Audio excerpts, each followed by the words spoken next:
माँ और बेटी। माहौल में खुशी और गम दोनों की रंगत थी। आखिर बेटी की विदाई का पल ही कुछ ऐसा होता है। माँ चकर घिसनी बनी हुई थी। ये लाओ, उसे रखो, इन सब के बीच घूमती माँ ने एक नज़र दुल्हन बनी अपनी छोटी बेटी रानी पर डाली तो बरबस आंसू बह पड़े। तभी बड़ी बेटी राधिका माँ के पास आकर दर्द से कराहती हुई बोली, माँ देखो ना, ये बिच्छुए चुभ रहे हैं, चल भी नहीं पा रही। रानी की विदाई का सामान पैक करती माँ को सांस लेने तक की फुर्सत नहीं थी। जा जाकर कड़वा तेल लगा ले, क्या ज़रूरत थी नए बिछुए पहनने की। अभी मुझे तो बिल्कुल फुर्सत नहीं है। अपना काम करते करते हुए माँ ने कहा। राधिका भी लंगड़ाते हुए वहाँ से चुपचाप चली गई। जैसे जैसे बेटी की विदाई पल करीब आने लगा, माँ के पाँव फूलने लगे। दिल की धड़कन अचानक थमती और अगले ही पल तेजी से दौड़ने लगती। रिश्तेदार समझा रहे थे, बड़ी किस्मत वाली हो तुम, जो इतनी जल्दी दोनों बेटियों के हाथ पीले करके गंगा नहा ली, वरना आज के ज़माने में बेटियों की इतनी आसानी से अच्छे घर कहाँ मिल पाते हैं। हाँ, अच्छे घर, यही सुकून की बात है। दोनों बिटिया अच्छे घरों में हैं, इससे ज़्यादा और क्या चाहिए।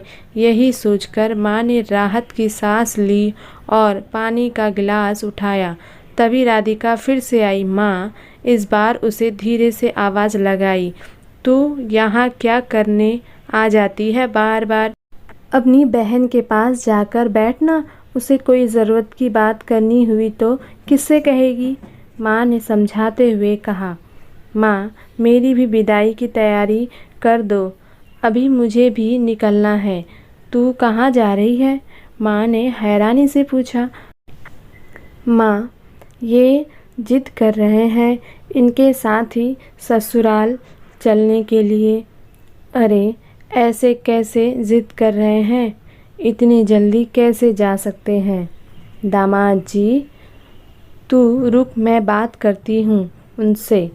फलों की डलियाँ वहीं पटक मेहमानों की भीड़ चीरते हुए माँ बाहर निकल गई। नहीं, आप नहीं माँ, रुको, पीछे से राधिका चिल्लाती रह गई। लेकिन माँ सीधे अपने दामाद के पास पहुँच गई। दामाद जी, ये क्या सुन रही हूँ मैं? आप लोग अभी से जा रहे हैं? जाना होगा माँ जी, घर से फ़ोन आ रहा है। दामाद जी बोले। अभी रानी की विदाई होने दो बेटा, आप लोग तो घर के हैं, आराम से विदा कर दूंगी।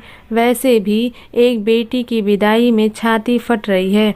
दोनों बेटियां एक साथ चली गईं तो मैं इस घर में मर ही जाऊंगी। रुधि गले से जैसे तैसे आवाज़ निकल पाई। दामाद जी कुछ सोचते हुए बोले। राधिका चाहे तो यहाँ रुक जाए, मुझे तो अभी जाना है। मेरे पापा जी को ज़्यादा भीड़ बर्दाश्त नहीं होती, वो और ज़्यादा यहाँ रुकेंगे तो बीमार पड़ जाएंगे। चालाक व्यापारी की तरह दामाद जी ने अपनी बात माँ को समझा दी। दामाद जी की जिद और तर्क के आगे उन्होंने हार मान ली। मगर राधिका के रुकने भर से मन से राहत की सांस लेकर दामाद को हजारों दुआएं दे डाली। तू भी न राधिका, फालतू में हल्ला करती है। कितना भला लड़का मिला है तुझे, मेरे कहे बिना ही तुझे रुकने को कह दिया। ऐसा दामाद भगवान सबको दे। राधिका का चेहरा देखे बिना माँ कहकर चली गई। खुशी और गम के बीच रानी गाड़ी में बैठकर विदा हो गई। बेटी की विदाई में दुश्मन भी पिघल जाए। माँ तो बेशुद्ध सी हो गई। इधर राधिका भी अपना सामान लेकर तैयार खड़ी थी। माँ कुछ समझ ही नहीं पा रही थी। दामाद जी भी अपने पापा के साथ गाड़ी में बैठ चुके थे। तू कहाँ चली बिटिया? और ये घूंघट क्यों डाला हुआ है? माँ ने पूछा तो राधिका माँ के गले लग गई। ससुर जी है ना साथ, इसलिए घूंघट ले लिया। मुझे जाने दो माँ। राधिका की आवाज़ भरभरा गई। वह झट से माँ से अलग हुई, बाकी मेहमानों से विदा ली और बाहर जाने लगी। माँ को घबराहट हो रही थी। शरीर तो थक ही चुका था, अब दिमाग भी सुन्न पड़ चुका था। आखिरी में रहा नहीं गया तो जाकर राधिका के गले लग गई। माँ से क्यों घूंघट कर रही है पागल? एक बार अपनी बेटी का चेहरा तो देख लेने दे। एक झटके से माँ ने घूंघट खींच दिया। राधिका ने झटपटाकर घूंघट पकड़ना चाहा मगर पकड़ न सकी। एक पल को माँ की आंखों के सामने अंधेरा सा छा गया। नीली पड़ी आँख की कोर, होठ के नीचे रिश्ता हुआ खून, गाल पर उंगलियों की नीली छाप सारी कहानी बयां कर गए थे। मेहमानों की नज़र पड़े उससे पहले माँ ने खुद ही घूंघट वापस डाल दिया। दामाद हान पे हान बजाए जा रहा था। राधिका बाहर निकलने को हुई तो माँ ने लड़के को उसका सामान वापस अंदर लाने को कहा और उसका हाथ पकड़कर वापस लौटने लगी। ऐसा मत करो माँ, प्लीज़ जाने दो, आपको मेरी कसम। राधिका गिड़गिड़ाने लगी। तेरी कसम का मान रखने से कौन सा तू जिंदा रहने वाली है? माँ ने गुस्से से उसे घूरते हुए कहा। अब एक शब्द और मत कहना। तू इंसान मरने के बाद ही गंगा नहाता है, बेटियों की शादी करके नहीं। माँ ने आंगन में जोर से कहा और राधिका को उसके कमरे में ले गई। माँ बेटी ने एक दूसरे के सामने सारे दर्द उगेल दिए। जितनी बार माँ राधिका का नीला पड़ा चेहरा देखती, उनका खून खौल उठता। रात भर माँ उसके सिरहाने बैठ सोचती रही, एक माँ होकर मैं क्यों अपनी बेटी की आंखों में छिपा दर्द नहीं देख पाई। अनपढ़ हूँ मगर इतनी भी नहीं कि बेटी का मन न पढ़ सकूँ।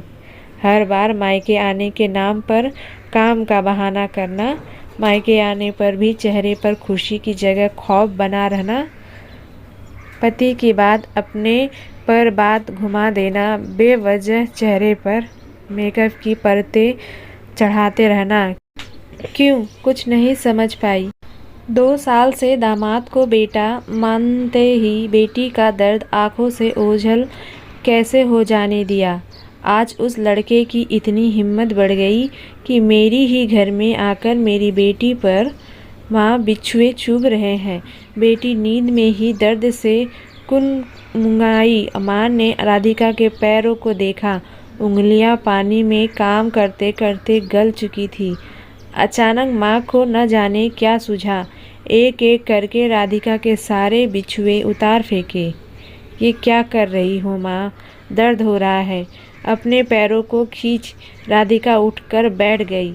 उसके पैरों को गोद में रखकर मलहम लगाते हुए माँ बोली, इस दर्द से तुझे आज़ादी दिला रही हूँ बेटा, अब ये बिच्छुए नहीं चुभने दूंगी तुझे। राधिका को माँ की बातें समझ नहीं आई, मगर घाव पर ममता का स्पर्श लगा तो दर्द में राहत जरूर मिली थी। वह वापस हो गई। राधिका की बेपरवाह नींद इस चुभन से आज़ाद होने की निशानी थी। माँ अब भी जाग रही थी, अंधेरा छटने के इंतज़ार में, बेटी की ज़िंदगी से भी और अपने आंगन से भी। अगली सुबह उन जमीन पर पड़े बिच्छुओं की चुभन का हिसाब लेना भी तो बाकी था। तो दोस्तों, आपको ये कहानी कैसी लगी?